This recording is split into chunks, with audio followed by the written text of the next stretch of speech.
As a dentist, do you really need to be on LinkedIn? And if so, what is the purpose of being on LinkedIn? And what are some of the most basic things you need to know in order to be able to use it efficiently?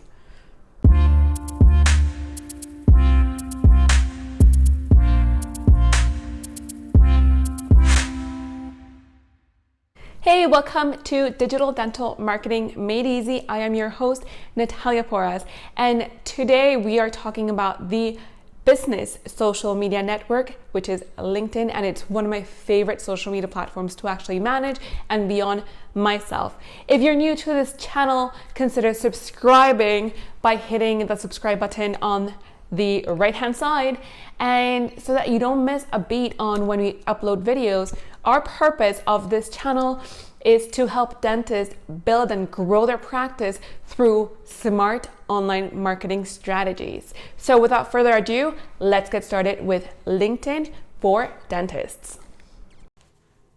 Okay, so we're gonna get started with all the basics that you need to know to be able to use LinkedIn efficiently.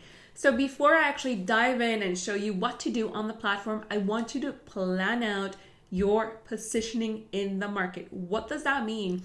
If you've decided to start using LinkedIn as the platform to build your own personal brand as a dentist, you need to have a plan before you just start publishing things that are kind of random and have no planning or no roadmap to them. So what I want you to do is, for example, think about the positioning that you want to have in the market. I'm going to give you an example.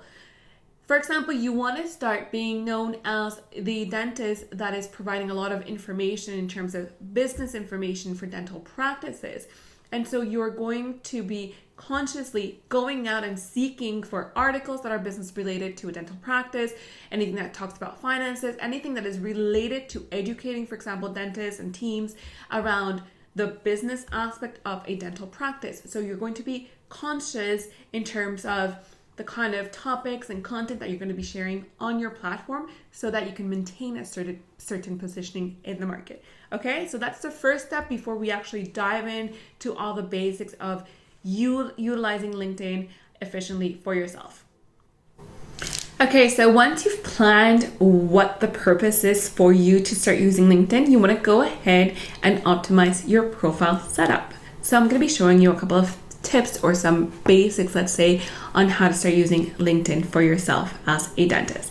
First thing, which might seem a bit obvious, is your profile photo. You want to make sure that that photo is a professional photography and that you're not using just a selfie photo. And something else that you want to make sure that you're doing is you have added a background cover image. A lot of people just leave this as a default one that LinkedIn provides you, which is like a blue sort of image that goes with the LinkedIn branding. However, I want you to make it custom to yourself. So you might want to add something like what I have right here, which is the branding for NP Digital Marketing. And you might want to add some text to it as well, related to the kind of positioning that you want in the market. Next thing you want to do to optimize your profile is take a look at your headline, which is right here. So what happens is that if you don't do anything to your headline, LinkedIn is going to default to your current position, which is this here. However, what happens with your headline, what is good about it is that it is actually searchable on LinkedIn. So what you want to do is you want to add some keywords in there so that you can be found for the kind of positioning or what you want to be recognized as in the market. Myself, I put my position right here.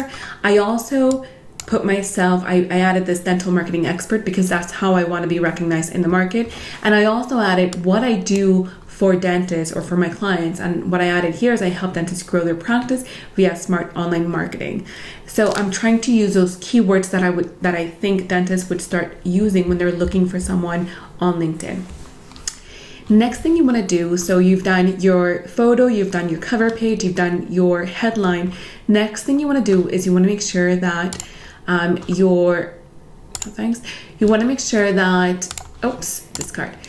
make sure that your summary is as complete as possible. And so your summary is your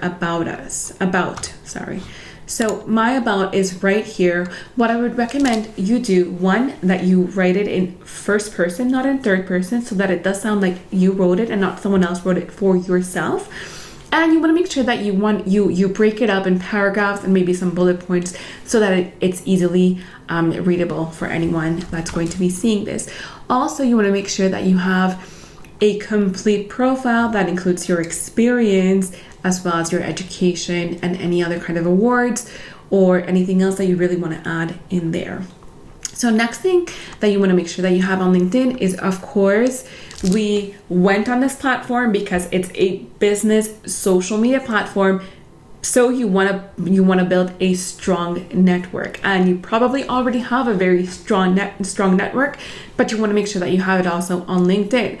So one of the things that I always tell my clients is get in the habit of when you go to a conference or when you meet someone is make sure that you connect with them right away on LinkedIn. You answer, maybe you send them a quick message and you connect with them, so that way you start growing your network here on LinkedIn.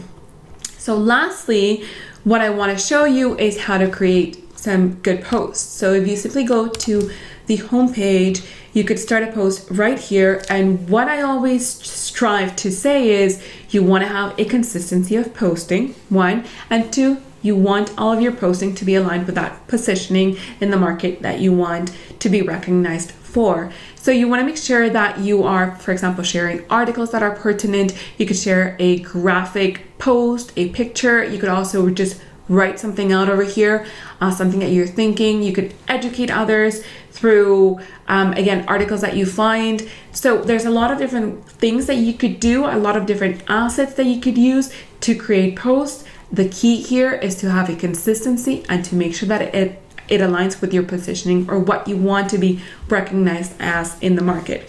So for you to start a post, you simply go start a post and you could start typing something out. So, dental marketing related, for example, and LinkedIn has gotten really good in that it actually provides you some hashtags that you've already started using. And this is quite new for LinkedIn to start using hashtags. So I would really recommend this.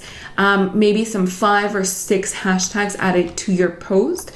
Also, something else that is quite new to LinkedIn is video. So if you have any video that's under 10 minutes, go ahead and natively upload it to the platform. It's going to do really well because LinkedIn is actually craving video. So that's it in terms of all of the basics for LinkedIn today in this tutorial. Hey, so I hope you enjoyed this video. Let us know in the comments below if perhaps you want us to create a part 2 or part 3 video on LinkedIn to continue advancing on some concepts that are a bit more in-depth about the LinkedIn platform. Also, if you've started using social media for your dental practice, you might want to download our freebie right here of captions and photo ideas that you could simply download and start using for your social media channels. I'm going to be dropping the link in the description of this video. If you like this video also, make sure to like it and share it amongst your peers. I will see you next time, same place. Bye for now.